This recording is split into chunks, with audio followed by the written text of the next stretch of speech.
నమస్తే welcome to sakshieducation.com మన లక్ష్యం సాధించే మార్గంలో ఎన్నో ఆటుపోట్లు ఎదురవుతూ ఉంటాయి. కొన్నిసార్లు మన మీద మనకే నమ్మకం కోల్పోయే సందర్భాలు కూడా ఎదురవుతుంటాయి. సరిగ్గా అలాంటి కష్టాలను ఎదుర్కొన్నారు గుంటూరుకు చెందిన రేపుడి నవీన్. డాక్టర్ కావడం అతడి కల. కానీ తాను చదువుకున్న చోటుకు ఓ ఐఏఎస్ అధికారి రావడంతో అప్పుడే అతడి ఆలోచన సివిల్స్ వైపు మళ్ళింది. ఆ దిశగా ప్రిపేర్ అవుతున్న క్రమంలో ఎన్నో కష్టాలు ఎదురైనా పట్టు వీడలేదు. బాధ దిగమింగుకొని సివిల్స్ వైపు అడుగులు వేశారు.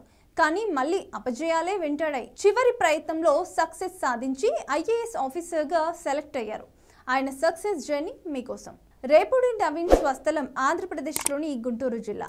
ఆయన తండ్రి రేపుడి జయపాల్, తల్లి విజయలక్ష్మి ఇద్దరు ప్రభుత్వ ఉపాధ్యాయులే. చిన్నప్పుడు డాక్టర్ కావాలనే ఆశయంతో విజయవాడలో ఎంబీబీఎస్ పూర్తి చేశారు. ఎంబీబీఎస్ చివరి సంవత్సరంలో చదువుతున్నప్పుడు విజయవాడ సబ్ కలెక్టర్గా వచ్చిన సలోమి సభాన చాలా మార్పులు తీసుకొచ్చారు. ఆమెను ఇన్స్పైరింగ్గా తీసుకుని సివిల్స్ వైపు నవీన్ కూడా అడుగులు వేశారు. ఢిల్లీలోని వాజీరామ్ ఐఏఎస్ అకాడమీలో ఏడాది పాటు కోచింగ్ తీసుకున్నారు. ఆ తర్వాత సొంతంగా ప్రిపరేషన్ కొనసాగించారు. రోజుకు 6 నుంచి 8 గంటలు చదివేవారట. అయినా సరే అపజయాలు వెంటాడాయి. 4 సార్లు ప్రిలిమ్స్, మెయిన్స్ వరకు వెళ్ళినా ఇంటర్వ్యూలో సక్సెస్ కాలేకపోయారు.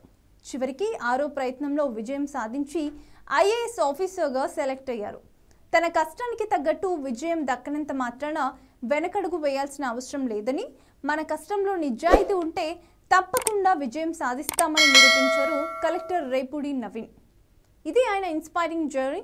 మరో సక్సెస్ జర్నీలో మళ్ళీ కలుద్దాం. Stay tune to Sakshi education.